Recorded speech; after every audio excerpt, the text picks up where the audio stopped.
Ndagize mwaramutse bakunzi ba BM4 Plus, tukumwe n'abasesanguzi bacu.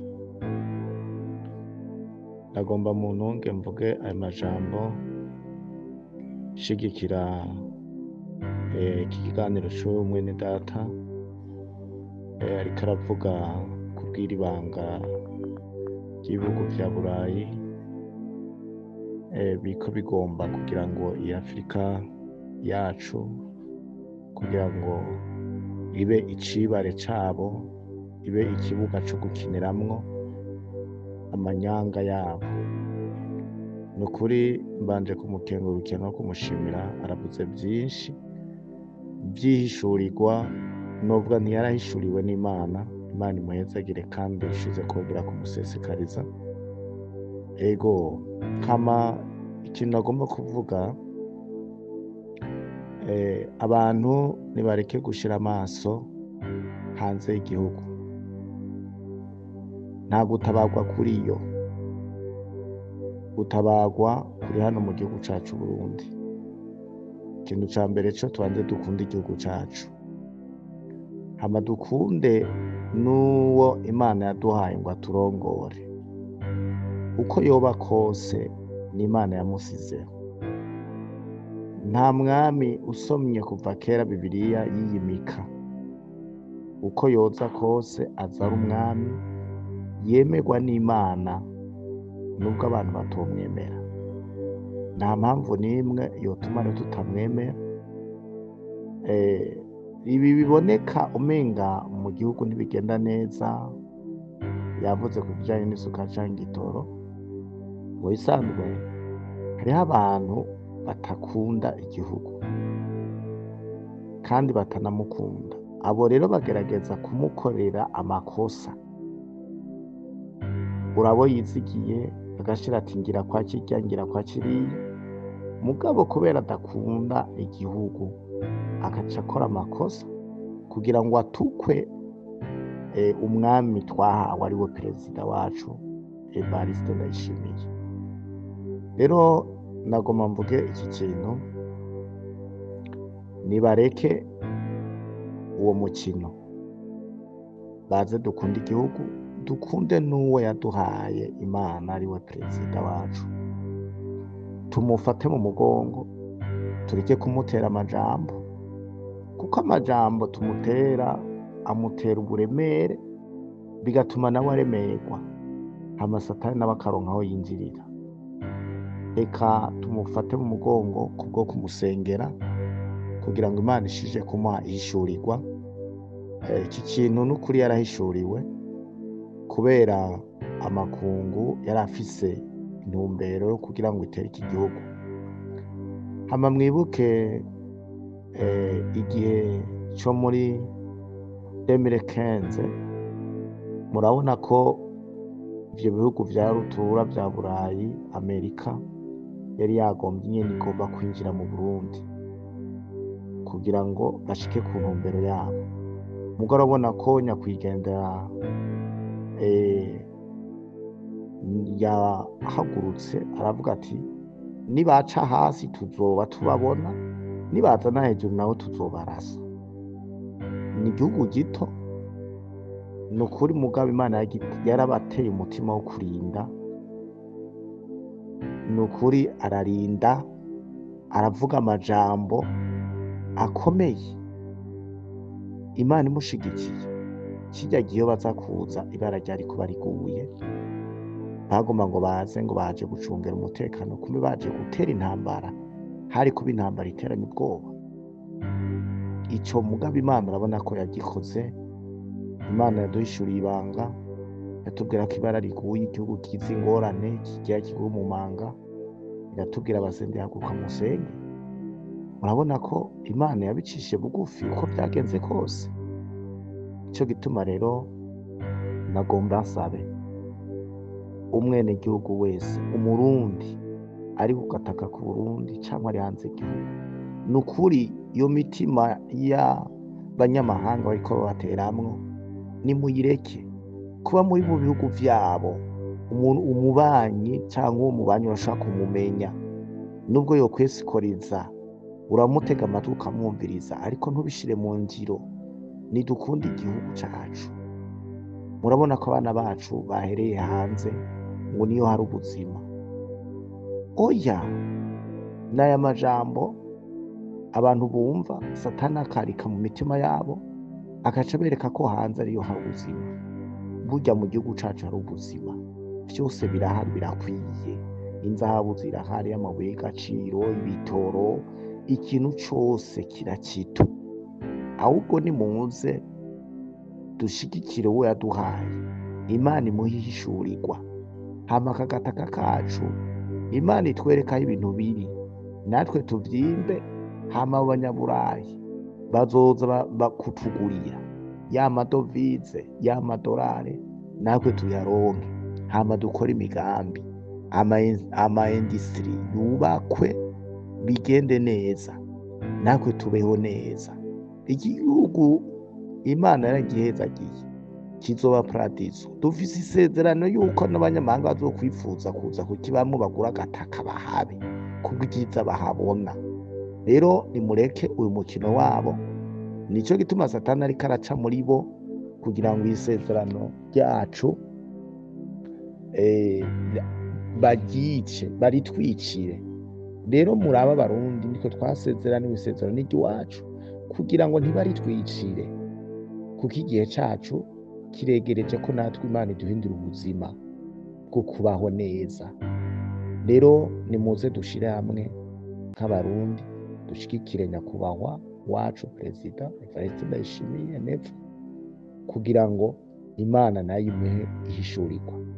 Hama ikindi, kuba yarahishuriwe ko yoshigikira Kongo, siwe yavyishoboje, ni Imana yabimushoboje. Kubera u Rwanda rwagomba ruce Kongo kugira ngo ruronke ingene rushobora kwinjira Burundi, mugabo Imana imuhishurirwa ko ategereza gufata mu mugongo mwene se kugira ngo amushigikire. Ntikwabaye rero kuza kumushigikira gusa, ahubwo kwabaye no kuza kugira ane gutangira. Nico gituma rero burya umwasa gushira cobo, ariko Imana ikagucira icanzo. Rero Imana yamuhaye amahigwe yo kurwana n'umwasi, yagoba mutere mu gihugu ciwe. Rero yamugabuye mu maboko yiwe muri Kongo, namumenase ataravye ngo iki. Imana yaramugabuye mu maboko yiwe, namukore kwica wumva agomvye, kuko Bibiliya ivuga ngo ingero mugeramwe no muzogererwa. Ingero yagomba tugerere yari yamugereye muri Kongo. Rero nakore n'abo Imana yamuhaye, yarabagabuye mu maboko yabo. Rero nuko nakore yivuye inyuma, kugira ngo ivyo bashatse gukora ingero nayo bayigererwe.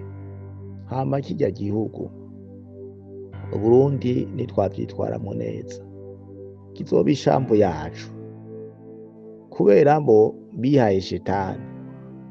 Muravyo biriko birakorekerwa mu gihugu c'u Rwanda n'amayobera, ni nk'ibiko birakorekerwa muri Amerika. Rero naco gituma twebwe tugume kw'isezerano ryacu, duhagarare magabo, duhagaze magabo, nta kizobuza Imana itatugirira neza. Ego, hama ngarutse ku kijanye n'ubuhanuzi, nk'uko wariko arabivuga muri iki kiganiro, n'ukuri bahawe ingero nk'imwe ya wa mwami Baraki yagomba kugerera Baramu murazi ko aramuvugishwa n'Imana, mugabo Baraki aramuhamagara ngo naza amuvumire ubwoko bw'Imana, ngo azomugerera ingero.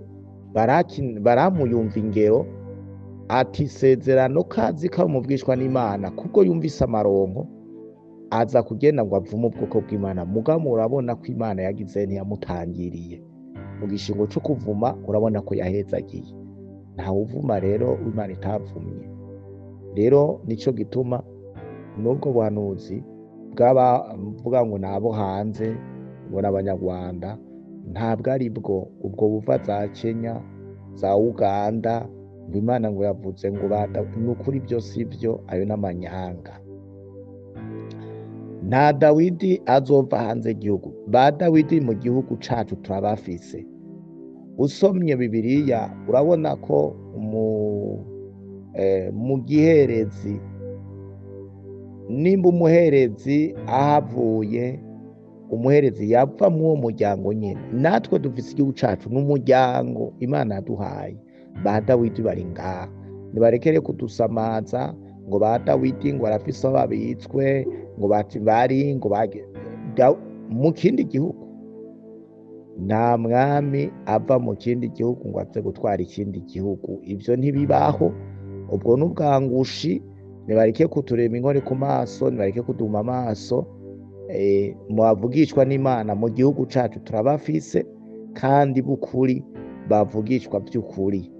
Nibareke rero kutuzanako urwo rujijo, turuzi vyinshi, amabanga turayazi igihugu cacu. Nibareke rero kuduma amaso ngo ba Dawidi ngo bari hanze. Abo bahungiye hanze bahunze kubera iki? Hari amanyanga bari bakoze bahungira hanze, nibo rero bariko baritwaza, nibo boza ngo ari ba Dawidi kugira ngo b'abanyaburayi baronke inzira y'aho bari buce.